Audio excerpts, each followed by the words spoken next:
Cancer healer centre, a new beginning. Bharat तिसऱ्यांदा विश्व champion. 12 वर्षांनंतर भारतानं पुन्हा एकदा चॅम्पियन्स ट्रॉफीचं विजेतेपद पटकावलं. अंतिम सामन्यामध्ये भारताचा न्यूझीलंडवर 4 विकेट्स राखून दणदणीत विजय. रोहित शर्माच्या नेतृत्वामध्ये भारतानं चॅम्पियन्स ट्रॉफीवर नाव कोरलं. रोहित शर्माच्या 76 धावा तर श्रेयस अय्यरची 48 धावांची दमदार खेळी. कुलदीप यादव आणि वरुण चक्रवर्तीनं प्रत्येकी 2 विकेट्स पटकावल्या. दुबईत रोहित सेनेनं तिरंगा फडकावल्यानंतर भारतामध्ये क्रिकेट प्रेमींचा जल्लोष. पंतप्रधान नरेंद्र मोदींकडूनही भारतीय संघाच्या कामगिरीबद्दल ट्विट करत अभिनंदन. राज्य मंत्रिमंडळाच्या बैठकीमध्ये अर्थसंकल्पाला अंतरिम मान्यता. अजित पवार उद्या राज्याचा अर्थसंकल्प सादर करणार.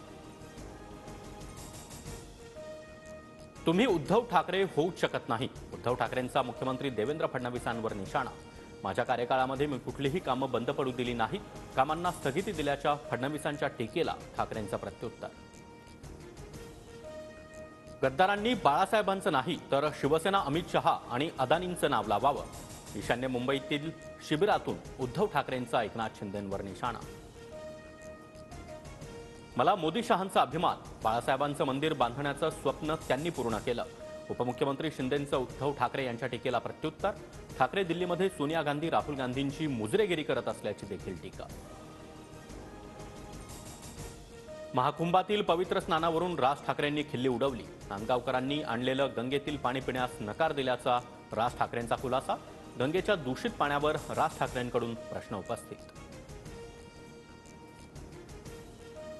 घरी बसून कुंभमेळ्याचं पाणी अस्वच्छ म्हणणं चुकीचं. आपण 57 कोटी लोकांच्या श्रद्धेवर प्रश्नचिन्ह निर्माण करता. संगमाच्या पवित्र स्नानाच्या श्रद्धेचा सन्मान करा. आमदार राम कदम यांचा राज ठाकरेंना सल्ला. माझ्या आईवर खोटे आरोप कराल तर गप्प बसणार नाही. धनंजय मुंडेंचा फेसबुक पोस्ट करत सुरेश धस यांना इशारा. धनंजयच्या वागण्याला कंटाळून आई परळीतून नाथ्रा गावी गेल्या. एका मुलाखतीत धसांचा गंभीर आरोप. तुमच्या पक्षातील एका आमदारामुळे राज्य नासत चाललंय. त्यांना पाठीशी घालू नका. माझ्या वडिलांना न्याय द्या. वैभवी देशमुखची अजित पवारांसह बारामतीमधील आमदारांना विनंती. Cancer healer centre, a new beginning.